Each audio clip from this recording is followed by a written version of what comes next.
నమశంకరాయ.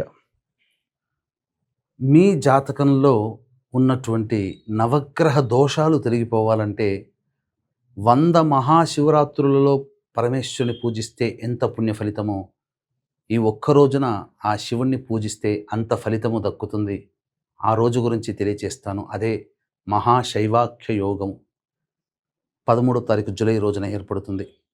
శివానుగ్రహం ఉన్నవాళ్ళు మాత్రమే ఈ వీడియో చూసి ఆచరిస్తారు. ఈ యొక్క రోజు తప్పిందా 2053లో వస్తుంది, లేదా 2070లో వస్తుంది. కాబట్టి ఈ అవకాశాన్ని అందరూ వినియోగించుకొని అపార శివానుగ్రహాన్ని పొందాలని ప్రార్థిస్తున్నాను.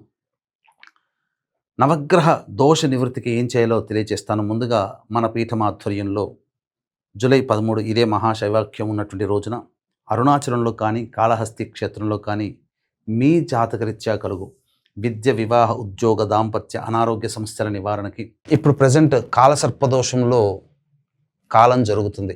మార్చి నుంచి ఇప్పటి వరకు పుట్టినటువంటి వాళ్ళు, ఇంతకుముందు కాలసర్పదోషంలో పుట్టినటువంటి వాళ్ళకి కాలసర్పదోష నివారణార్థమై రాహుకేతు హోమాదులు జరిపించడం జరుగుతుంది. అలాగే మేష, మిథున, కర్కాటక, సింహ, కన్య, వృశ్చిక, ధనస్సు, కుంభ, మీనరాశిలో జన్మించిన వారికి కాలసర్పదోష నివారణకి, రుణబాధలకి, అలాగే వివాహ ప్రాప్తికి, ఆర్థిక రుణబాధలకు నివారణకి, విద్యా ప్రాప్తికి మరియు నవగ్రహ దోష నివృత్తికి నవగ్రహ పాశుపత హోమాలతో పాటుగా 21 హోమాదులు జరిపించి కరుంగలి మాల ఇవ్వడం జరుగుతుంది. మధ్యాహ్నం 3 గంటల లోపల, జూలై 13వ తారీఖు మధ్యాహ్నం 3 గంటల లోపల ఈ కార్యక్రమంలో నమోదు చేసుకోవచ్చు. కేవలం 54 మందికి మాత్రమే అవకాశం.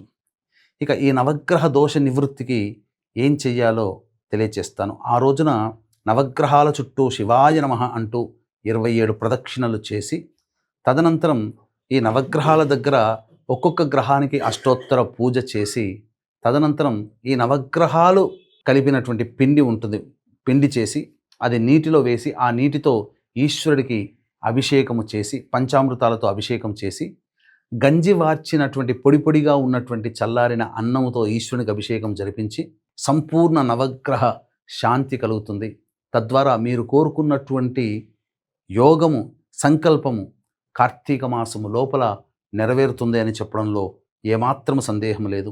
అరుదైన మహిమాన్వితమైన ఇటువంటి రోజున ఎవ్వరూ మిస్ చేసుకోకండి. అవకాశం ఉంటే ఇదే మహాశైవాఖ్య యోగం ఉన్నటువంటి జూలై 13వ తేదీన మన పీఠం ఆధ్వర్యంలో అరుణాచలంలో కానీ, ఈ యొక్క శ్రీకాళహస్తిలో కానీ జరిగే సర్వదోష నివారణ పూజల హోమాల్లో మీ గోత్రనామాదులు నమోదు చేసుకోవచ్చు.